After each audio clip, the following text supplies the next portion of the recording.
എന്തിനാണ് ഈ റമദാനിൽ ഞാൻ ഓരോ വീഡിയോസ് എടുക്കുന്നത്, എന്തിനാണ് ഞാൻ ഇത്ര കഷ്ടപ്പെട്ട് വീഡിയോസ് യൂട്യൂബിൽ ഇടുന്നത്, അതുപോലെ എന്തിന് നിങ്ങൾ യൂട്യൂബ് ചാനൽ തുടങ്ങണം, പുതിയ യൂട്യൂബേഴ്സിനോട് എനിക്ക് പറയാനുള്ളത് എന്താണ്, ഇതൊക്കെയാണ് ഈ വീഡിയോയിലുള്ളത്. അപ്പോൾ നമുക്ക് വീഡിയോയിലോട്ട് പോവാം. ഇന്ന് ഞാൻ കാണിക്കുന്നത് എങ്ങനെയാണ് റമദാൻ മാസത്തിൽ ഞാൻ ഓരോ വീഡിയോസ് എടുക്കുന്നത്, എങ്ങനെയാണ് അതിൻ്റെ പിന്നിലുള്ള പിന്നാമ്പുറ കാഴ്ചകൾ എന്നൊക്കെയാണ്. ഷാസ്മോനും ഇക്കിയും ഉറങ്ങിയിരിക്കുകയാണ്, അതുപോലെ എയ്സ് മോള് സ്കൂളിൽ പോയിട്ടുണ്ട്. ഇതാണ് എൻ്റെ ട്രൈപ്പോഡ്, കണ്ടില്ലേ, തലയ്ക്ക് ചെരിഞ്ഞിട്ടുണ്ട്. പക്ഷേങ്കിലും ആൾ നല്ല കുട്ടിയാട്ടോ, ഇങ്ങോട്ട് ചെരിഞ്ഞ് അങ്ങോട്ട് തിരിഞ്ഞൊക്കെ മാക്സിമം ഞാൻ അതിനെ യൂട്ടിലൈസ് ചെയ്തിട്ടുണ്ട്. ഈ ഒരു മൂലയിലൊക്കെ ഇരുന്നിട്ടാണ് ഞാൻ സാധാരണ വീഡിയോസ് എടുക്കാറ് കേട്ടോ. ഈ റൂമിൽ വന്നിട്ട് നമ്മൾ ഡ്രസ്സൊക്കെ ഒന്ന് മാറി ഏതെങ്കിലും ഒരു ഡ്രസ്സൊക്കെ സെലക്ട് ചെയ്ത് വരുന്ന ആ ഡ്രസ്സൊന്ന് മാറി വീഡിയോ എടുക്കാറാണ് ചെയ്യാറ്. ഞാനിപ്പോൾ കാണിച്ചതൊക്കെ ഒരു വ്ളോഗ് തുടങ്ങുന്നതിന് മുന്നുള്ള എൻ്റെ, അല്ലെങ്കിൽ ഒരു വീഡിയോ തുടങ്ങുന്നതിന് മുന്നുള്ള എൻ്റെ കാര്യങ്ങളും ഒക്കെയാണ് കേട്ടോ. ഷാസിനെ ഉറക്കി റൂമൊക്കെ നല്ല ഭദ്രമായി അടച്ചിട്ട് ഞാൻ പുറത്തോട്ട് ഇറങ്ങുന്നു. അതിൻ്റെ മുന്നത്തെ ഏറ്റവും വലിയ ടാസ്ക് എന്താ വെച്ചാൽ ഏജുമോളെ സ്കൂൾക്ക് പറഞ്ഞേക്കണം. അപ്പോൾ ഓളെ സ്കൂൾക്ക് വിടുന്ന കാര്യങ്ങളും ഒക്കെ ചെയ്തു. ഷാജക്കുട്ടൻ ഉറങ്ങുകയാണ്, എണീറ്റിട്ടില്ല. ഇക്കയും അത്യാവശ്യം നോമ്പായതുകൊണ്ട് ഓളെ വണ്ടിക്കൊക്കെ ആക്കി കൊടുത്ത് ഇക്ക് നല്ല ഉറക്കിലാണ്. ഈ ഒരു കിട്ടുന്ന ഈ ഒരു ഫ്രീ ടൈമിലാണ് ഞാൻ എന്തെങ്കിലും വീഡിയോസും കാര്യങ്ങളും ഒക്കെ ചെയ്യൽ കേട്ടോ. അപ്പോൾ ഇപ്പം ഞാനുള്ളത് വീട്ടിലത്തെ കുളത്തിലാണ്. ഇതേ ഇനി എന്ത് ചെയ്യണം, ഈ ഏതെങ്കിലും ഒരു ഡ്രസ്സ് മാറ്റണം. പൊതുവേ ഞാനങ്ങനെ വീഡിയോ എടുക്കാൻ വേണ്ടിയിട്ട് ഡ്രസ്സ് ഫോക്കസ് ചെയ്യുന്ന ആളൊന്നുമല്ല. കയ്യിൽ കിട്ടുന്ന ഡ്രസ്സ് ഏതാണോ അതിട്ടിട്ട് അതിൻ്റെ വീഡിയോ എടുക്കുന്ന ഒരാളാട്ടോ. അപ്പോൾ ഇന്ന് ഞാനൊരു ഡ്രസ്സ് സെറ്റ് ചെയ്ത് വെച്ചിന്, അതൊക്കെ ഒന്ന് മാറ്റി വരും. പക്ഷെ എത്ര മാറ്റിയിട്ടും കാര്യമില്ല, നോമ്പായതുകൊണ്ട് നമുക്ക് ലിപ്സ്റ്റിക് ഒന്നും ഇടാനുള്ള ഒരു നിവൃത്തിയില്ല. ലിപ്സ്റ്റിക് ഇടാതെ വീഡിയോൻ്റെ മുന്നിൽ വരുമ്പോൾ ഭയങ്കര ബുദ്ധിമുട്ടാട്ടോ. ഇട്ട് ശീലമായാൽക്കറിയേക്കാം. ലിപ്സ്റ്റിക് ഇല്ലാതെ നമ്മൾ ലിപ്സ്റ്റിക് ഇട്ട് ശീലമായി കഴിഞ്ഞ് പിന്നെ മുന്നോട്ട് വരും ഭയങ്കര ഒരു എന്തൊക്കെയൊരു ബുദ്ധിമുട്ടൊക്കെ ഉണ്ടാവും. പക്ഷേ കാര്യമാക്കില്ല, നോമ്പല്ലേ, വെറുതെ നോമ്പ് മുറിഞ്ഞിട്ട് ലിപ്സ്റ്റിക്കിന് വേണ്ടിയിട്ട് നോമ്പിനെ നമ്മൾ ഒഴിവാക്കാൻ പറ്റില്ലല്ലോ. സോ നമുക്ക് മേക്കപ്പും കാര്യങ്ങളൊന്നും ഇല്ലെങ്കിലും ഡ്രസ്സൊക്കെ ഒന്ന് മാറി ഒരു വൃത്തിക്കും മെനക്കും വരാം. ഓക്കെ, വരാം.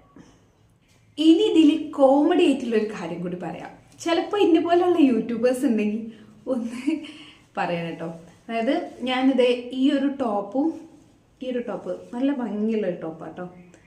ഷോളൊക്കെ അത്യാവശ്യം വർക്കൊക്കെ വരുന്നത്. പിന്നെ ഇതിൻ്റെ ഷോളുമാണ് ഇന്ന് ഇടാൻ പോകുന്നത്. അപ്പം നിങ്ങൾ ചോദിക്കും പാൻറ് ഇടുന്നില്ലേന്ന്. പാൻറ് ഇടുന്നുണ്ട്, പക്ഷെ പാൻറ് എൻ്റെ വീഡിയോയിൽ കാണൂലല്ലോ. സോ ഞാൻ വീട്ടിൽ നിന്ന് ഇടുന്ന പാൻറ് തന്നെ ഇട്ടിടുന്നത്. ഇങ്ങനെയൊക്കെ വീഡിയോസ് എടുക്കുന്നവരുണ്ടെങ്കിൽ ഒന്ന് കമൻറ്റ് ചെയ്യും കേട്ടോ. അതായത് നമ്മളെന്തിനാ വെറുതെ ആ പാൻറ്റൂടെ ഇട്ട് ചളിയൊക്കെ ആക്കുന്നത്, പുതിയ ഡ്രസ്സല്ലേ. സോ ഇത്രയല്ലേ നിങ്ങൾ കാണുള്ളൂ. അതുകൊണ്ട് ഞാൻ ഇങ്ങനെയൊക്കെയാണ് വീഡിയോ എടുക്കാറ്. എന്നെപ്പോലെ വീഡിയോക്ക് മാറ്റുന്ന ആളുകളുണ്ടെങ്കിൽ ഒന്ന് കമൻറ്റ് ചെയ്യൂ കേട്ടോ. അപ്പം ദേ ഇതാണ് എൻ്റെ ഒരു ഔട്ട്ഫിറ്റ്. സിമ്പിളല്ലേ, ഒരു വാച്ച് പെയർ ചെയ്തിട്ടുണ്ട്. ഇങ്ങനെ ഓവർ ഓർണമെൻറ്റ്സോ അല്ലെങ്കിൽ അങ്ങനത്തെ കാര്യങ്ങളൊന്നും ഞാൻ യൂസ് ചെയ്യാറില്ല കേട്ടോ. സിമ്പിളായിട്ടാണ് കാര്യങ്ങൾ പ്രസൻറ്റ് ചെയ്യാറ്. ഇങ്ങനെ ഉണ്ടാവുക കണ്ടോ. എൻ്റെ വീഡിയോയിൽ ഇത്രേ കാണുള്ളൂ. പിന്നെ ഞാൻ എന്തിനാണ് വെറുതെ ആ നല്ല പാൻറ്റും ഫലാസ് പാൻറ്റാണ് അതൊക്കെ ഇട്ടിട്ട് വെറുതെ ചീത്താക്കണ്. പ്രാക്ടിക്കലാണ് നമ്മൾ അല്ലേ. അപ്പം നമുക്ക് വീഡിയോ എടുക്കാം. ഓക്കെ, വീഡിയോ എടുക്കാൻ വേണ്ടിയിട്ട് നമ്മൾ ആദ്യം നമ്മളെ ചെയറും കാര്യങ്ങളൊക്കെ ഒന്ന് സെറ്റ് ചെയ്ത് വെക്കും. എന്നിട്ട് ദേ ഇവിടെ കയറിയത് ഇങ്ങനെ ഇരിക്കും. ഇങ്ങനെ ഇരുന്നിട്ട് എനിക്ക് മനസ്സിൽ തോന്നുന്ന എന്തെങ്കിലും ഒരു കാര്യത്തിനെ കുറിച്ചിട്ട് സംസാരിക്കും. എൻ്റെ ഇടയ്ക്ക് കർട്ടനൊക്കെ പോകുന്നുണ്ട്, അതൊക്കെ ശ്രദ്ധിക്കണം കേട്ടോ. എന്നിട്ട് എനിക്കെന്താണോ തോന്നുന്നത് ആ കാര്യങ്ങളെ കുറിച്ചിട്ട് സംസാരിക്കും. പലപ്പോഴും ഒറ്റ മൈൻഡിൽ സംസാരിക്കലാണ്. അതായത് എഡിറ്റിങ്ങും കാര്യങ്ങളൊക്കെ വലിയ ധാരണ ഇല്ലാത്തതുകൊണ്ട് ആദ്യം മുതൽ അവസാനം വരെ കണ്ടിന്യൂസ് ആയി സംസാരിച്ചിരുന്ന ഒരാളാണ്. ഇപ്പോൾ കുറച്ചുകൂടെ ഒക്കെ ഒന്ന് ശ്രദ്ധിക്കാൻ തുടങ്ങിയാണ്ട് ഇടയ്ക്ക് കട്ടൊക്കെ ചെയ്യും കേട്ടോ. എന്നിട്ട് ഞാൻ ഈ VIലോ ഒക്കെ ഇട്ടിട്ട് VNലോ ഒക്കെ ഇട്ടിട്ട് ഒന്ന് കൂട്ടിച്ചേർത്ത് ഒന്ന് സെറ്റാക്കി എടുക്കും.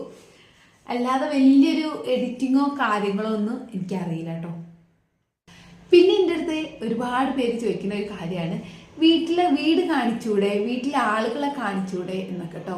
ഇതിപ്പോൾ ഞാൻ കാണിച്ച തന്നെ എൻ്റെ ലോകാണല്ലേ. ഇവിടെ ഞാൻ ഫ്രീ ആണ് ഇപ്പോൾ. കാരണം ഇക്ക ഉറങ്ങുകയാണ്, മോള് സ്കൂൾക്ക് പോയി, ഷാസുകുട്ടൻ ഉറങ്ങുകയാണ്. എല്ലാവരും അവർ ഫ്രീ ആണ്. അപ്പോൾ എൻ്റേതായിട്ടുള്ള കാര്യങ്ങൾ നിങ്ങളെ കാണിക്കണോണ്ട് എനിക്ക് ബുദ്ധിമുട്ടില്ല. ഫാമിലിനെ പലപ്പോഴും കുറച്ചൊക്കെ കാണിക്കുന്നുണ്ട്, പക്ഷെ എങ്കിലും അവർക്ക് അതിലോട്ട് ഇറങ്ങാൻ വലിയ താല്പര്യമില്ല. നമ്മൾക്ക് ഇഷ്ടമില്ലാത്തൊരു കാര്യത്തിന് വേണ്ടിയിട്ട് വീട്ടുകാരെ നിർബന്ധിക്കുന്നത് ശരിയല്ലല്ലോ. അപ്പോൾ ഞാൻ അവരെ ഇതിലോട്ട് വിളിച്ച് ഇറക്കാറില്ല. പിന്നെ എൻ്റെ അടുത്ത് ചോദിക്കുന്ന കാര്യം, നല്ല എഡിറ്റിങ്ങും കാര്യങ്ങളൊക്കെ പഠിച്ചുകൂടെ, അല്ലെങ്കിൽ കുറച്ചുകൂടെ നല്ല കണ്ടൻറ്റൊക്കെ എടുത്തുകൂടെയെന്ന്. ഇത് തന്നെ പറ്റിയിട്ടല്ല കേട്ടോ. ഞാനത് വീഡിയോ എടുത്ത് തുടങ്ങുമ്പോൾ അവിടെ നിന്ന് ഇങ്ങനെ ഒരു കരച്ചിൽ കേൾക്കും. അപ്പോൾ പെട്ടെന്ന് നിർത്തി പോകണമല്ലോ, അപ്പോൾ അങ്ങനെ നിർത്തിപ്പോവും. ഇതൊക്കെയാണ് ഇവിടെ ഓരോ ദിവസം നടക്കുന്ന അവസ്ഥകൾ. ഒരു യൂട്യൂബ് ചാനൽ തുടങ്ങണം, അതിലൂടെ സെറ്റ് ആവണം, ഇങ്ങനത്തെ പല ആഗ്രഹങ്ങളുള്ള ആളുകൾ ഉണ്ടാവില്ലേ. അപ്പോൾ അവർക്കൊക്കെ അവരുടേതായിട്ടുള്ള പരിമിതികൾ ഉണ്ടാവും. എനിക്കൊക്കെ പറഞ്ഞാൽ ഒരുപാട് ഓപ്ഷൻസ് ഉണ്ട്, ഒരുപാട് നല്ല നല്ല കാര്യങ്ങൾ ചെയ്യാനൊക്കെ സൗകര്യങ്ങളും ഒക്കെ ഉണ്ട്. എന്നാൽ ഇപ്പം ഞാൻ കാണിച്ചതിൽ തന്നെ ഒരുപാട് പരിമിതികളായിട്ട് നിങ്ങൾക്ക് തോന്നിയേക്കാം ചിലപ്പോൾ കേട്ടോ. പക്ഷെ ഇതും ഇല്ലാത്തടത്ത് നിന്നിട്ട് ഓരോരുത്തർ ഭയങ്കര കോൺഫിഡൻ്റ് ആയിട്ട്, അതായത് ഓരോ ലൈഫ് അതുപോലെ കാണിക്കാനോ അല്ലെങ്കിൽ ചിലപ്പോൾ അതിൻ്റെ ഏറ്റവും ദാരിദ്ര്യവശമൊക്കെ കാണിക്കാനൊക്കെ താല്പര്യമുള്ള ആളുകളുണ്ടാവും. അവർക്കത് കുഴപ്പമുണ്ടാവില്ല കാര്യം. പക്ഷെ എന്നെ സംബന്ധിച്ചിടത്തോളം എന്തെങ്കിലും ഒരു ബാക്ക്ഗ്രൗണ്ടിൽ എന്തെങ്കിലും മോശമായിട്ടുള്ള കാര്യങ്ങളോ അല്ലെങ്കിൽ ചുമരിൽ മക്കൾ വരച്ച ചിത്രങ്ങളോ ഇതൊക്കെ കാണിക്കുമ്പോൾ തന്നെ എനിക്കൊരു ചടപ്പാണ്. കാരണം ഇത് വീഡിയോയിൽ വന്ന ഒരു ബോറാണല്ലോ. എന്തുകൊണ്ടോ എനിക്ക് അതൊന്നും കാണിക്കാൻ, നിങ്ങളായിട്ട് ഷെയർ ചെയ്യാൻ ഒരു മടി. കാരണം മോൾ അത്യാവശ്യം വികൃതിയാണ്, ചുമരിലൊക്കെ നന്നായിട്ട് വരക്കും. അപ്പം ഞാൻ ഓളൊന്ന് കുറച്ചുകൂടെ ഒന്ന് സെറ്റ് ആയിക്കോട്ടെ വിചാരിച്ചിട്ട് പെയിൻറ്റ് പോലും അടിക്കാതെ ഇട്ടിരിക്കുന്ന വീടാണ്. അപ്പോൾ എന്താ പറയുക, ഇപ്പം എന്താ വെച്ചാൽ ഇപ്പം ഞാൻ ഈ കാണിച്ച ഈ ഭാഗങ്ങളൊക്കെ നിങ്ങൾ കണ്ടിട്ടുണ്ടാവുമല്ലോ. ഈ ഒരു ഭാഗം പറഞ്ഞാൽ അത് തികച്ചും എന്നെ മാത്രം ബേസ് ചെയ്യുന്ന കാര്യങ്ങളായതുകൊണ്ടാണ് കാണിച്ചത് കേട്ടോ. ഇക്കൊക്കെ അങ്ങനെ വീട്ടിലെ കാര്യങ്ങൾ ഇങ്ങനെ ചർച്ചയാക്കുക അല്ലെങ്കിൽ യൂട്യൂബ് ചാനലിലിട്ട് ഡിസ്കസ് ചെയ്യുക, അതിനോടൊന്നും വലിയ താല്പര്യമില്ല. ഇതിൻ്റെ ഇടയ്ക്ക് ഞാൻ ഒരു വ്ളോഗ് ചെയ്ത് നിങ്ങൾ കണ്ടിട്ടുണ്ടായിരിക്കും, ചിലരെങ്കിലും കണ്ടിട്ടുണ്ടാവും. വളരെ കുറച്ച് വ്യൂസ് വന്നിട്ടുള്ളൂ. ആകെ ഒരു 5 മിനിറ്റ് എങ്ങാനേ ഉള്ളൂ. സാധാരണ നമുക്ക് ഹനാൻ ഷാൻ്റെ ഒക്കെ വ്ളോഗൊക്കെ കാണുമ്പോൾ നമ്മൾ കാണില്ലേ, അവരൊക്കെ ഒരുപാട് സമയം 3/4 മണിക്കൂറൊക്കെ ഇരുന്നിട്ട് വ്ളോഗൊക്കെ ചെയ്യും. പൊലിച്ച വ്ളോഗ് വേറെ, നോമ്പുതറ വ്ളോഗ് വേറെ, ഇങ്ങനെയൊക്കെ ചെയ്യൂലേ. ഇതൊക്കെ കാണുമ്പോൾ എനിക്ക് നല്ല ആഗ്രഹമുണ്ട്. അവർക്ക് അവരുടേതായിട്ടുള്ള വിഷയങ്ങൾ ഉണ്ടാക്കാൻ വേണ്ടിയിട്ട് ഫാമിലിക്ക് ആളുകൾ അത്രയും ഫ്രണ്ട്സിനെയും ഒക്കെ ഇൻവൈറ്റ് ചെയ്യാനും ഒക്കെ ഉള്ളൊരു സെറ്റപ്പും കാര്യങ്ങളും ഉണ്ട്. പക്ഷെ എന്നെ സംബന്ധിച്ചിടത്തോളം എൻ്റെ ഒപ്പം ഉള്ളവരിൽ ആരും ക്യാമറേൻ്റെ മുന്നിലേക്ക് വരാൻ താല്പര്യമില്ലാത്ത ആളുകളാണ്. അപ്പോൾ എന്നെ ചുറ്റിപ്പറ്റി നിൽക്കുന്ന കാര്യങ്ങൾ മാത്രമേ എനിക്ക് നിങ്ങളായിട്ട് ഷെയർ ചെയ്യാൻ പറ്റുള്ളൂ. സോ എനിക്ക് അങ്ങനത്തെ കണ്ടന്റും വ്ളോഗും ഒന്നും ചെയ്യാനുള്ളൊരു ഓപ്ഷൻ ഇല്ല. എൻ്റെ ഒരു ഫ്രണ്ട് ഉണ്ട്, ഷാക്കിർ എന്ന് പറയും, ജിലു ഷാക്കിർ എന്നായിരിക്കും ഒരു അക്കൗണ്ടിൻ്റെ പേര്. അവരതൊക്കെ പറഞ്ഞാൽ ഫാമിലി, എൻ്റെ ഫാമിലി ഒരു യൂട്യൂബ് സെറ്റാണ്, ഒരു കോൺഫിഡൻ്റ് ആണ് അവിടെ സംസാരിക്കാനൊക്കെ. പക്ഷെ എന്തുകൊണ്ടോ എൻ്റെ വീട്ടിലുള്ളവർക്ക് ഭയങ്കര മടിയായതുകൊണ്ട് ഞാൻ കാണിക്കില്ല കേട്ടോ. പിന്നെ ഞാൻ എന്തിനാ ഇത് ഇത്ര കഷ്ടപ്പെട്ട് ചെയ്യുന്നതെന്ന് വെച്ചാൽ, എന്തിനാ എല്ലാവരും പണിയെടുക്കുന്നത്, അതുപോലെ തന്നെ എനിക്ക് എൻ്റേതായിട്ടൊരു ചെറിയൊരു വരുമാനം ഉണ്ടാക്കണം. കുട്ടിയൊക്കെ ഉള്ളതുകൊണ്ട് എനിക്ക് ഡ്യൂട്ടിക്ക് പോകാൻ പറ്റണില്ല. അപ്പോൾ പിന്നെ അത് മാത്രമല്ല, ഇപ്പം നമ്മൾ എടുത്തിരിക്കുന്ന ഓരോ വീഡിയോസും നമ്മളെ ഫോണിലൊക്കെ മെമ്മറി ഫുള്ളായി കഴിഞ്ഞാൽ നമ്മൾ എന്ത് ചെയ്യും, ഡിലീറ്റ് ചെയ്ത് പോകൂലേ. പക്ഷെ യൂട്യൂബ് ഉള്ളതുകൊണ്ട് ഇനിയിപ്പോൾ എത്ര കാലം കഴിഞ്ഞാലും എനിക്കത് അവിടെ കിടക്കും, അവിടെ ഉണ്ടാവും. അപ്പോൾ എനിക്ക് അതൊരു മെമ്മറി സ്റ്റോറേജ് ആണ്. ഈ 2026 അല്ലെങ്കിൽ 2025 ഒക്കെ ഞാൻ എന്താ ചെയ്തത് എന്നൊക്കെ കുറച്ച് കാലം കഴിഞ്ഞിട്ട് എനിക്ക് തിരിഞ്ഞു നോക്കാൻ. ഇപ്പം ടിക്ടോക്കിലൊക്കെ പഴയ വീഡിയോസൊക്കെ കുത്തിപ്പൊങ്ങി വരുമ്പോൾ ഭയങ്കര ഷൈ തോന്നുന്നില്ലേ ചില ആൾക്കാർക്ക്, അതൊക്കെ ചെയ്ത ആളുകൾക്കൊക്കെ. കാരണം അത്രയും അന്നത്തെ കാലത്ത് ട്രെൻഡായിരുന്നതിനെ കാര്യങ്ങൾ ഇപ്പം വളുപ്പായി തോന്നുമല്ലോ. പക്ഷേങ്കിൽ ചിലപ്പോൾ എനിക്കും അങ്ങനെയൊക്കെ തോന്നുമായിരിക്കും കേട്ടോ. എന്തൊക്കെയാണ് ഞാൻ പറഞ്ഞു വെച്ചാൽ എന്താ എൻ്റെ കോലം എന്നൊക്കെ ചിലപ്പോൾ തോന്നുമായിരിക്കും. പക്ഷേങ്കിലും എന്താ പറയുക, ഡാൻസും കാര്യങ്ങളും അങ്ങനത്തെ ഒന്നും അല്ലെങ്കിലും, അല്ലെങ്കിൽ നമ്മളിപ്പോൾ തന്നെ നമ്മൾ ഇട്ട ഈ ഡ്രസ്സ് ഉണ്ടല്ലോ, കുറച്ച് കാലം കഴിഞ്ഞ് കഴിഞ്ഞാൽ എങ്ങനത്തെ ഡ്രസ്സൊക്കെ ആയിരുന്നു അന്നുണ്ടായിരുന്നത്, പണ്ടൊക്കെയുള്ള കളർഫുൾ ഡ്രസ്സൊക്കെ ഇപ്പം നമ്മൾ കാണുമ്പോൾ എന്തൊരു ബോറാണ്. പഴയ ഫോട്ടോസൊക്കെ കാണുമ്പോൾ എന്തൊരു ബോറാല്ലേ. പക്ഷെ എങ്കിലും അതിനൊരു സ്നേഹമുണ്ട് അല്ലേ, നമുക്കൊരു ഇഷ്ടമുണ്ട്, നമ്മളെ പഴയ ഫോട്ടോയോടൊക്കെ ഒരു ഇഷ്ടമുണ്ട്. അത് നമ്മൾ മെമ്മറി ആയിട്ട് എടുത്ത് വെക്കും. പണ്ടൊക്കെ ആൽബം ഉണ്ടായിരുന്നു, പക്ഷെ ഇപ്പം അങ്ങനെയല്ലല്ലോ. ആൽബം കാര്യങ്ങളൊന്നുമില്ല, എല്ലാവരും ഫോണിലാണ്. ഫോണിൽ സ്റ്റോറേജ് കൂടിയ അങ്ങനെ ആവശ്യമില്ലാതെ ഞാൻ ഡിലീറ്റ് ആക്കി, അങ്ങനെ ഒരു ഇതൊക്കെ ഇങ്ങനെ ഡിലീറ്റ് ആയി പോകും. പക്ഷെ ഞാൻ ഇവിടെ തന്നെ ഉണ്ടാവും അല്ലേ. യൂട്യൂബ് ഉള്ളിടത്തോളം കാലം, യൂട്യൂബ് ബാൻ ചെയ്യാത്തടത്തോളം കാലം എൻ്റെ വീഡിയോസ് ഇവിടെ തന്നെ ഉണ്ടാവും. എനിക്കിവിടെ ഒരു എന്താ പറയുക, വീഡിയോ റെക്കോർഡഡ് ആയിട്ട് എൻ്റെ മെമ്മറീസും കാര്യങ്ങളൊക്കെ എടുക്കും. ഞാൻ എങ്ങനെയായിരുന്നു അന്ന് സംസാരിച്ചിരുന്നത്, ഞാൻ എങ്ങനെയായിരുന്നു അന്ന് ചിന്തിച്ചിരുന്നത്. നമ്മൾ ഇപ്പം ചിന്തിക്കുന്ന കാര്യമായിരിക്കില്ല.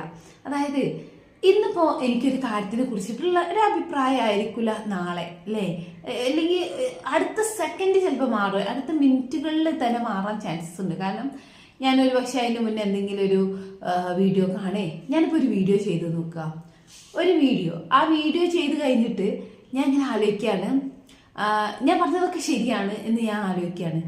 അത് കഴിഞ്ഞ് അടുത്ത സെക്കൻഡ് എനിക്ക് വേറൊരു നോട്ടിഫിക്കേഷൻ വന്ന് ഞാൻ വേറൊരാളുടെ ഇതേ ടോപ്പിക്കിൻ്റെ വേറൊരു വേർഷൻ കേൾക്കുമ്പോൾ ചിലപ്പോൾ എനിക്ക് തോന്നും, ഓക്കെ ഞാൻ പറഞ്ഞതിന് വ്യത്യസ്തമായിട്ടാണ് ഇയാൾ സംസാരിച്ചിരിക്കുന്നത്, ഇയാൾ പറഞ്ഞത് ശരിയാണ്. അപ്പം എന്നതിനേക്കാളും ഒരുപാട് മുന്നിലാണ് ഈ ഒരാളുടെ തോട്ട് എന്ന് കണ്ടാൽ എൻ്റെ അഭിപ്രായം അവിടെ ചേഞ്ചായി. അപ്പോൾ ഞാൻ ഈ മാറിയ ആശയം എന്തായാലും ഇവിടെ വന്ന് പറയണമല്ലേ. കാരണം എന്താ വെച്ചാൽ എൻ്റെ അഭിപ്രായം മാറി, അത് ഞാൻ നിങ്ങളുടെ അടുത്ത് ഷെയർ ചെയ്യണം. അല്ലെങ്കിൽ നിങ്ങൾ എൻ്റെ പഴയ അഭിപ്രായമാണ് ശരി, അല്ലെങ്കിൽ എനിക്ക് ഇത്രയും മോശമായ ഒരു അഭിപ്രായമാണ് ഈ ഒരു കാര്യത്തിനെ കുറിച്ചിട്ട് എന്ന് ചിന്തിക്കാൻ വരെ ചാൻസസ് ഉണ്ട്. അപ്പോൾ എപ്പോഴും നമ്മളിങ്ങനെ പുതുക്കി ഇങ്ങനെ കൊണ്ടുവരും, നമ്മൾ ബെറ്റർ ആവുന്നത്. നമ്മൾ ആ ഒരു ട്രാവൽ നമുക്ക് ഈ ഒരു യൂട്യൂബ് ചാനലുകൊണ്ട് കാണാൻ പറ്റുന്നതാണ് ഞാൻ കാണുന്ന വേറൊരു പോസിറ്റീവായിട്ടുള്ളൊരു കാര്യം. നിങ്ങൾക്ക് കത്തിയോ? അതായത് ഇപ്പോൾ സോഷ്യൽ മീഡിയയിൽ ഒരു ചർച്ച നടക്കുകയാണ് വെക്കുക, ഇപ്പോൾ ട്രെൻഡിങ് ആയിട്ടുള്ളൊരു ചർച്ച നടക്കുന്നത്, ഓക്കെ നമ്മൾ ഇതിൻ്റെ മുന്നേ ചെയ്ത് സഫേൻ്റെ ഒരു വിഷയമല്ലേ, മെഹനാസിൻ്റെ സെക്കൻഡ് വൈഫ് സഫ. അപ്പോൾ ഞാൻ ആ കുട്ടീനെ വളരെ മോശമായിട്ട് സംസാരിക്കുകയാണ് വെക്കുക. അപ്പോൾ കുറച്ച് ദിവസം ആ കുട്ടീൻ്റെ ഇൻ്റർവ്യൂ കാര്യങ്ങളൊക്കെ കണ്ടപ്പോൾ എനിക്ക് തോന്നുകയാണ്, തെറ്റാർക്കും പറ്റാലോ. ആ കുട്ടി കുറച്ചുകൂടൊക്കെ അത് റിയലൈസ് ചെയ്തു. അതേപോലെ റിഫേൻ്റെ പാരൻസിനോട് മാപ്പൊക്കെ പറഞ്ഞു, കുറച്ചുകൂടെ ബെറ്റർ ആയിട്ട് വരാൻ ശ്രമിക്കുകയാണ്. ഓക്കെ ആ കുട്ടീൻ്റെ സൈഡിൽ കുറച്ചൊരു ശരിയൊക്കെ ഉണ്ട്. അപ്പം എന്തായി, എൻ്റെ തോട്ട് കുറച്ചുകൂടെ ഡെവലപ്പായി അല്ലേ. ആ വീഡിയോസും കാര്യങ്ങളൊക്കെ കണ്ടപ്പോൾ എൻ്റെ ചിന്തകൾ തന്നെ മാറി. കുറച്ചുകൂടെ കഴിഞ്ഞിട്ട് വേറൊരു പെണ്ണില്ലേ, ആ ഒരു എന്താ ലല്ലൂബിൻ്റെ എന്തോ വൈഫ് എന്തോ ജസ്മിൻ, അവരെ വീഡിയോസും കാര്യങ്ങളും കണ്ടപ്പോൾ ഞാൻ വിചാരിക്കുകയാണ്, ഓക്കെ ഡിവോഴ്സ് പോലും കൊടുക്കാതെ ഈ ചെങ്ങായി എന്തിനാണ് ഈ സഫൻ്റെ ഒപ്പം നടക്കുന്നത് എന്നുള്ള രീതിയിലോട്ട് ഞാൻ ചിന്തിക്കുകയാണ്. അപ്പം എന്തായി, എൻ്റെ മൈൻഡ് പിന്നെ ആ ഒരു നെഗറ്റീവിലോട്ട് പോയില്ലേ. അപ്പം അങ്ങനെ നമ്മൾ ഈ യൂട്യൂബിലൊക്കെ ഓരോന്ന് കാണുമ്പോൾ നമ്മൾ അതിനനുസരിച്ച് നമ്മൾ പിന്നെ ചിന്തിക്കും, ഇതിലേതാ ശരിയെന്ന് നോക്കും. അങ്ങനെ നമ്മളൊരു ഫൈനൽ ഒരു ഒപ്പീനിയൻക്ക് എത്തും അല്ലേ. ഇത് കച്ചറ ടോപ്പിക്കാട്ടോ, പക്ഷേ കച്ചറ ടോപ്പിക്കാണല്ലോ യൂട്യൂബിലെ ഒരുവിധ ആളുകൾക്കൊക്കെ ഇഷ്ടം. അതുകൊണ്ടാണ് ഞാൻ ആ ഒരു വിഷയം പറഞ്ഞത്. അല്ലെങ്കിൽ ഇനിയിപ്പോൾ യുദ്ധത്തിൻ്റെ കേസൊക്കെ എടുക്കുകയാണെങ്കിലും ചിലപ്പോൾ നമുക്ക് തോന്നും ട്രംപ് ചെയ്തത് വലിയൊരു കാര്യമാണ്, അങ്ങനെയൊക്കെ തോന്നും. അങ്ങനെയല്ല, പൊതുവെ എനിക്ക് തോന്നില്ല, പക്ഷെ അങ്ങനെയല്ല, അങ്ങനെ ഒരു ആശയം ഉണ്ടായേക്കാം.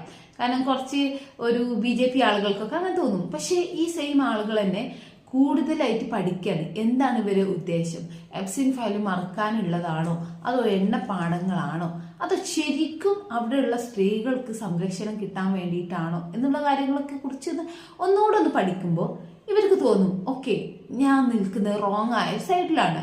അതുപോലെ ഓരോ യൂട്യൂബേഴ്സിനും തോന്നും അല്ലേ. നമ്മൾ അഭിപ്രായങ്ങൾ പറയും, നമ്മൾ തന്നെ പലപ്പോഴും കാണുന്നത് പല യൂട്യൂബേഴ്സും പല കാര്യത്തിലും അതിങ്ങനെ മാറും. ഇന്ന് കുറ്റം പറഞ്ഞവർ ചിലപ്പോൾ നാളെ നല്ലത് പറയും, ഇന്ന് നല്ലത് പറഞ്ഞവർ നാളെ കുറ്റം പറയും. ആ ഒരു യൂട്യൂബിൻ്റെ ട്രെൻഡും ഗതിയും മാറും. ഈ ഗതിയും മാറുന്നതിൻ്റെ മെയിൻ കാരണം ഇതുപോലെ ഓരോ യൂട്യൂബേഴ്സിൻ്റെ ചിന്തകളാണ്. അവരുടെ ചിന്തയിൽ നിന്നാണ് അത്തരത്തിലുള്ള വീഡിയോസ് വരുന്നത്. ആ വീഡിയോസ് കാണുമ്പോഴാണ് ബാക്കിയുള്ളവരെ ഇൻഫ്ലുവൻസ് ചെയ്യില്ലേ, അതുപോലെ എന്നെ ഇൻഫ്ലുവൻസ് ചെയ്യാറുണ്ട്.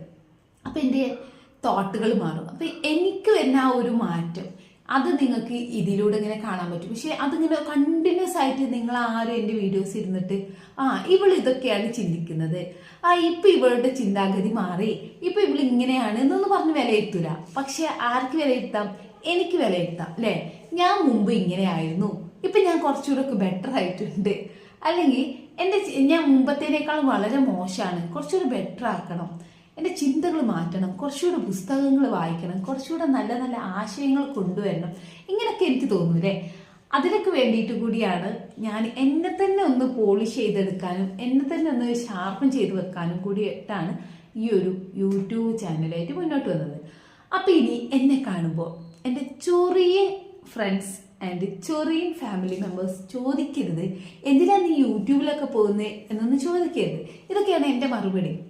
ഞാൻ ഇതിനൊക്കെ വേണ്ടിയിട്ടാണ്, അതായത് എനിക്ക് ഫിനാൻഷ്യലി ഇതിൽ വലുതായിട്ടൊന്നും കിട്ടൂല എന്ന് എനിക്കറിയാം, പക്ഷെ എങ്കിലും ഒരു കുഞ്ഞു വരുമാനെങ്കിലും ആയി കിട്ടിയാൽ സന്തോഷം. രണ്ടാമത്തെ കാര്യം, എനിക്ക് എന്നെ തന്നെ കാണണം. അതായത് കുറേ കാലം കഴിഞ്ഞിട്ട് എൻ്റെ മക്കൾക്ക് കാണാം, ഓക്കെ എൻ്റെ ഉമ്മ ഈ ഒരു സമയത്ത് ഇങ്ങനെ ആയിരുന്നു, അല്ലെങ്കിൽ എനിക്ക് തന്നെ ഒന്ന് കാണാൻ വേണ്ടിയിട്ട്. മൂന്നാമത്തെ കാര്യം, എന്നെ തന്നെ ഇങ്ങനെ പോളിഷ് ചെയ്തെടുക്കാൻ വേണ്ടിയിട്ട്. കാരണം നമ്മൾ ഈ ഒരു മേഖലയിൽ വർക്ക് ചെയ്യുമ്പോൾ നമുക്ക് എന്തേലും ഒന്നും പറയാൻ പറ്റൂല അല്ലേ. അപ്പം നല്ല നല്ല കാര്യങ്ങൾ പഠിക്കണം, വാർത്തകൾ അറിയണം, പുസ്തകങ്ങൾ വായിക്കണം. അപ്പോഴൊക്കെയാണ് നമ്മൾക്ക് കുറച്ചുകൂടി നിലവാരമുള്ള കാര്യങ്ങൾ സംസാരിക്കാൻ പറ്റുള്ളൂ. അല്ലാതെ യൂട്യൂബ് ചാനലിൽ ഒരു ക്യാമറ തുറന്നു വെച്ച് എന്ത് വിട്ടിത്തുമെന്ന് പറഞ്ഞാൽ ആളുകൾ കയറി പൊങ്കാലിടും, സ്വാഭാവികമാണല്ലോ. പിന്നെ ചിലപ്പോൾ ഈ പൊങ്കാലത്തിലൊക്കെ ഞാൻ മുൻകൂട്ടി കാണുന്നുണ്ട് കേട്ടോ. കാരണം എന്താ വെച്ചാൽ ആരടുത്ത് മിസ്റ്റേക്ക് പറ്റാം, നമ്മളെല്ലാവരും എല്ലാം അറിയുന്ന ആളുകളല്ല അല്ലല്ലോ. നമ്മളൊക്കെ ഇങ്ങനെ പഠിച്ചിങ്ങനെ മുന്നോട്ട് വരുന്ന ആളുകളാണ്. ചിലപ്പോൾ നമ്മൾ പറയുന്നത് തെറ്റിപ്പോയേക്കാം, പക്ഷെ അത് തെറ്റാന്ന് റിയലൈസ് ചെയ്ത് അവിടെ അത് തിരുത്താനുള്ളൊരു മനസ്സ് കാണിക്കുമ്പോഴാണ് നമ്മളെല്ലാവരും മനുഷ്യന്മാരാകുന്നത് അല്ലേ. അപ്പോൾ ഞാനും അങ്ങനെ എന്നെ പോളിഷ് ചെയ്തെടുക്കാൻ വേണ്ടിയിട്ട് കൂടിയാണ് മക്കളെ ഈ ചാനൽ തുടങ്ങിയത്. അപ്പം ഇനി ചാനലിൽ നിന്ന് നിനക്ക് എന്താ കിട്ടിയത്, അല്ലെങ്കിൽ ഇതിൽ നിന്നിപ്പോൾ നീ എത്ര ഉണ്ടാക്കുന്നത്, 10 പൈസ കിട്ടാതെ വെറുതെ എന്തിനാ ഈ ക്യാമറയും തുറന്ന് വെച്ചിരിക്കുന്നത് എന്നൊക്കെ പറയുന്നവരോട് ഇങ്ങനെ കുറേ ഗുണങ്ങളൊക്കെ ഉണ്ട് ഇതിന്. അതുകൊണ്ടൊക്കെ കൂടിയിട്ടാണ് ഞാൻ ഇങ്ങനെയൊക്കെ വന്ന് സംസാരിക്കുന്നത്, ഇങ്ങനെ വീഡിയോസൊക്കെ എടുക്കുന്നത് കേട്ടോ. പിന്നെ എനിക്ക് മനസ്സിലായൊരു കാര്യം എന്താ വെച്ചാൽ, സത്യത്തിൽ നമ്മളെ വീഡിയോസ് കാണുന്നത് നമ്മളെ റിലേറ്റീവ്സ് ഒക്കെ കാണും എന്നൊക്കെ വിചാരിച്ചിട്ടായിരിക്കും ഓരോരുത്തർ തുടങ്ങുക അല്ലേ. നമ്മളെ റിലേറ്റീവ്സ് കാണും, നമ്മളെ ഫ്രണ്ട്സ് കാണും, അവരൊക്കെ നമ്മളെ എൻകറേജ് ചെയ്യും, അവർ നമ്മളെ വീഡിയോസ് കാണും, കാരണം നമുക്ക് അവരെ കുറിച്ച് മാത്രമേ ഇടുള്ളൂ. പക്ഷെ സത്യത്തിൽ നമ്മൾ റിയൽ സപ്പോർട്ടേഴ്സ് പറഞ്ഞാൽ നമ്മൾ ഈ ബന്ധുക്കളോ അല്ലെങ്കിൽ ഫ്രണ്ട്സുകളോ ഒന്നുമല്ല. ഉള്ളവരുണ്ട് കേട്ടോ, സപ്പോർട്ട് ചെയ്യുന്നവരുണ്ട് കേട്ടോ, ഇല്ലാന്നല്ലേ, നന്ദികേട് പറയുന്നല്ല. പക്ഷെ കൂടുതലായിട്ട് നമ്മളെ സപ്പോർട്ട് ചെയ്യല് പുറത്തുള്ള ആളുകളായിരിക്കും. എന്നെ അധികം സപ്പോർട്ട് ചെയ്യല് പുതിയ യൂട്യൂബേഴ്സൊക്കെ കേട്ടോ. അവർ എന്താ നമ്മൾ പരസ്പരം അങ്ങോട്ടും ഇങ്ങോട്ടും സപ്പോർട്ടൊക്കെ ചെയ്യും. അപ്പോൾ എന്നെ സപ്പോർട്ട് ചെയ്യൽ അധികം പുതിയ യൂട്യൂബേഴ്സാണ്. കാരണം അവർക്ക് ഞാനും അതെ കേട്ടോ, പുതിയ യൂട്യൂബേഴ്സിനെ എപ്പോഴും സപ്പോർട്ട് ചെയ്യും. കാരണം എനിക്കറിയാം ഈ 1000 സബ്സ്ക്രൈബേഴ്സ് ആക്കാനുള്ള റിസ്കിനെ കുറിച്ചിട്ട് എനിക്കറിയാം. അല്ലെങ്കിൽ ഒരു സെലിബ്രിറ്റി ബാക്ക്ഗ്രൗണ്ടോ അല്ലെങ്കിൽ പ്രത്യേകിച്ചൊന്നുമില്ലാത്ത നോർമൽ ഒരാൾക്ക് അത്രയും സബ്സ്ക്രൈബേഴ്സിനെ കിട്ടാനൊക്കെ കുറച്ച് റിസ്ക് ആയിരിക്കും. അപ്പോൾ എന്താ പറയുക, എന്നെ സംബന്ധിച്ചിടത്തോളം ഞാൻ എപ്പോഴും ഈ ന്യൂ യൂട്യൂബേഴ്സിനെ സപ്പോർട്ട് ചെയ്യുന്ന ആളുകളാണ്. എന്നെ സപ്പോർട്ട് ചെയ്യുന്നവർ അങ്ങനെ കേട്ടോ. പക്ഷേ എങ്കിലും നമ്മൾ കാണാതെ നമുക്ക് നേരിട്ടൊരു പരിചയമില്ലാത്ത ഒരുപാട് ആളുകൾ നമ്മളിങ്ങനെ സപ്പോർട്ട് ചെയ്യുമ്പോൾ അല്ലെങ്കിൽ നമ്മളോട് സംസാരിക്കുമ്പോൾ ലൈവൊക്കെ ഇതിൻ്റെ അടുത്ത് ചെയ്യുന്നുണ്ട്. നോമ്പ് അതിൻ്റെ ഞാൻ ലൈവ് ചെയ്തിട്ടില്ല കേട്ടോ, കാരണം അതിനുള്ളൊരു സാഹചര്യം കിട്ടിയിട്ടില്ല. നമ്മൾ കണ്ടിന്യൂസ് സംസാരിക്കണമല്ലോ, മണിക്കൂറുകളോളം നിന്ന് സംസാരിക്കണം. അപ്പോൾ എനിക്ക് അതിന് പറ്റിയൊരു സാഹചര്യം വന്നില്ല. അങ്ങനെ ഒന്നല്ലെങ്കിൽ മോനെ എനിക്കും അല്ലെങ്കിൽ നോമ്പിൻ്റെതായിട്ടുള്ള കുറേ കാര്യങ്ങളൊക്കെ ഉണ്ടായിരിക്കും. അങ്ങനെയൊക്കെ ആയതുകൊണ്ട് എനിക്കിതുപോലെ ഒരു ലൈവ് ഇടാൻ പറ്റിയൊരു സെറ്റപ്പ് ഒന്നും കിട്ടിയില്ല, സമയമൊന്നും കിട്ടിയില്ല. പക്ഷെ എങ്കിലും ഈ ലൈവിലൂടെ പരിചയപ്പെട്ട കുറച്ച് ആളുകളുണ്ട്, ശരിക്കും പറയാലോ നല്ല കിടിലം വൈബുള്ള നല്ല ഫ്രണ്ട്സ് പോലുള്ള ആളുകൾ കേട്ടോ. അതൊക്കെ പറഞ്ഞാൽ ഭയങ്കര സന്തോഷമാണ്. കാരണം അവർക്ക് നമ്മളെ കാണാൻ പറ്റുന്നുണ്ടായിരിക്കാം അല്ലേ, പക്ഷെ നമ്മളിതുവരെ അവരെ കണ്ടിട്ടില്ല. പക്ഷെ അവരായിട്ടുള്ള ആ ഒരു സംസാരത്തിലൂടെ ആ ഒരു ഫ്രണ്ട്ഷിപ്പ് ബോണ്ട് ക്രിയേറ്റ് ചെയ്യുമ്പോൾ ഭയങ്കര സന്തോഷമാണ്. അതപ്പോൾ എനിക്ക് ലൈവ് ഇങ്ങനെ ഇഷ്ടപ്പെട്ട് തുടങ്ങിയായിരുന്നു. അതിലൂടെ ഞാൻ കൂടുതൽ ആളുകളെ ഇങ്ങനെ പരിചയപ്പെട്ട് വരികയായിരുന്നു. നിങ്ങളൊക്കെ എൻ്റെ ലൈവിലൂടെ ഞാൻ പരിചയപ്പെട്ട ആളുകൾ നിങ്ങളൊക്കെ ഈ വീഡിയോ കാണുന്നുണ്ടെങ്കിൽ ഒന്ന് അഭിപ്രായം പറയട്ടോ, അല്ലെങ്കിൽ ഞങ്ങൾ ഇവിടെയൊക്കെ ഉണ്ടെന്നൊന്ന് പറയട്ടോ. നോമ്പൊക്കെ കഴിഞ്ഞിട്ട് ഇൻഷാ അല്ലാഹ് ഞാൻ ലൈവിലൊക്കെ വരാം കേട്ടോ. അപ്പോൾ വീഡിയോസൊക്കെ ഇഷ്ടപ്പെട്ടാൽ സബ്സ്ക്രൈബ് ചെയ്യുക, സപ്പോർട്ട് ചെയ്യുക. അപ്പോൾ ഇനി പറയാനുള്ളത് എന്താ വെച്ചാൽ, യൂട്യൂബിലോട്ട് വരാൻ നിൽക്കുന്നവരോടാണ്, നിങ്ങൾ എല്ലാവരും യൂട്യൂബ് ചാനൽ തുടങ്ങി ഇനിയിപ്പോൾ നമുക്കിവിടെ പച്ച പിടിക്കാൻ പറ്റില്ല എന്നൊക്കെ വിചാരിക്കുകയാണെങ്കിൽ, കുറച്ച് കാലം മുന്നേ ഞാനും അങ്ങനെ തന്നെ വിചാരിച്ചിരുന്നേ. ഇപ്പോഴും ഞാൻ അങ്ങനെയൊക്കെ തന്നെ വിചാരിക്കുന്നത്. ഞാൻ ഇപ്പോൾ ഇവിടെ പച്ച പിടിക്കുമോ? ഇവിടെ ഒരുപാട് ഈ കോമ്പറ്റീറ്റേഴ്സ് ഉണ്ടല്ലോ എന്നല്ലേ. എത്ര പെട്ടെന്ന് നിങ്ങൾക്ക് ഇതിലോട്ടൊക്കെ വരാൻ പറ്റുമോ അത്രയും പെട്ടെന്ന് വരിക. ചിലപ്പോൾ സക്സസ് ആവാം, ചിലപ്പോൾ ഫെയിലിയർ ആവാം. പക്ഷെ നമ്മളൊരു ശ്രമം നടത്തി അല്ലേ, നമ്മളൊരു ശ്രമം നടത്തി ഒരു ധൈര്യം ഉണ്ടായിരിക്കും. ഒന്നുമില്ലെങ്കിൽ നമുക്ക് 10 മിനിറ്റ് കണ്ടിന്യൂസ് ആയി സംസാരിക്കാനുള്ള കപ്പാസിറ്റി ഉണ്ടെന്ന് തന്നെ റിയലൈസ് ചെയ്യാൻ പറ്റും. അതൊക്കെ ഒരു വലിയ കാര്യമല്ലേ. എന്നെ സംബന്ധിച്ചിടത്തോളം വലിയ കാര്യമായിട്ടോ. അപ്പോൾ എൻ്റെ വീഡിയോസൊക്കെ ഇഷ്ടപ്പെടുന്നവരുണ്ടെങ്കിൽ ഒന്ന് ലൈക്ക് ചെയ്യുക, സപ്പോർട്ട് ചെയ്യുക, എൻ്റെ ചാനൽ ഒന്ന് സബ്സ്ക്രൈബ് ചെയ്യുക. Thank you for watching this video. By.